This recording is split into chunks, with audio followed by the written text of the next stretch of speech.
Group 1 is going to be the cheapest group, whereas Group 50 is the most expensive.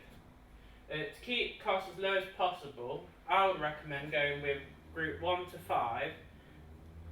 My Honda Civic is in Group 5, and the cost of comprehensive insurance without black boxes installed is okay. I wouldn't recommend getting a black box, by the way, because it just tracks you. Not very good.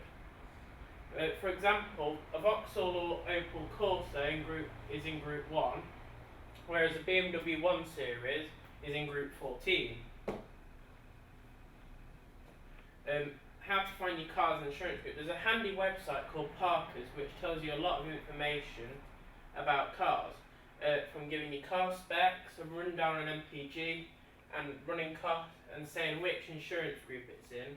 Simply visit www.parkers.co.uk for more information about your car. So there's different types of car insurance, from fully comprehensive to third party and third party fire and theft. Comprehensive is the highest level of insurance you can have. It includes all the cover of third party fire and theft, plus it also protects you as a driver, and now that's the main important bit, and might pay out for damage to your car. You can claim for repairs after an accident, accidental damage and vandalism to your car. Third party is the minimum you can legally have in the UK. It covers you for the cost of injury or damage you cause to other people or their property, but it doesn't give you any protection if your own car is damaged or stolen. Just because it's the least amount of cover you can have doesn't mean it's going to be the cheapest for you. Third party fire and theft. As with third party insurance, this covers other people, but it doesn't cover you if your car is damaged. However, this covers repairs or replacement if your car is stolen or damaged by fire.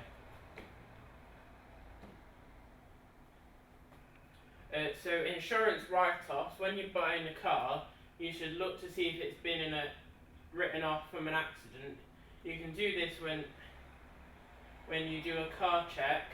I would recommend using Car Vertical, because that's like the one what everyone's talking about these days, and it's also the most reliable and helpful one.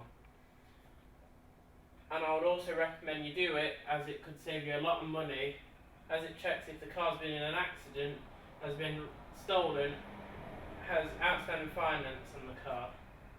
So it gives you a good indicator to see if it's a good car or not. You can drive a Cat N car, which is non-structural damage in the UK.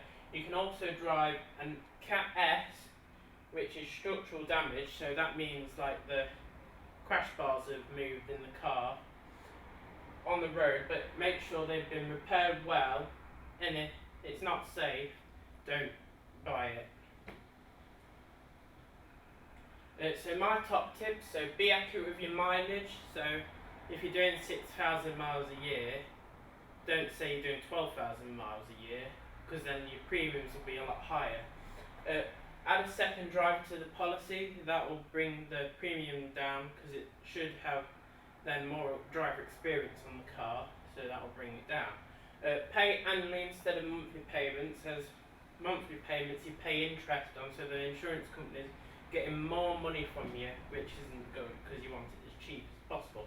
And use comparison sites to get a competitive rate on your car insurance. Don't forget to like, comment and subscribe to MT Productions, as we're trying to get to 180 subscribers. Thanks for watching and have a great day.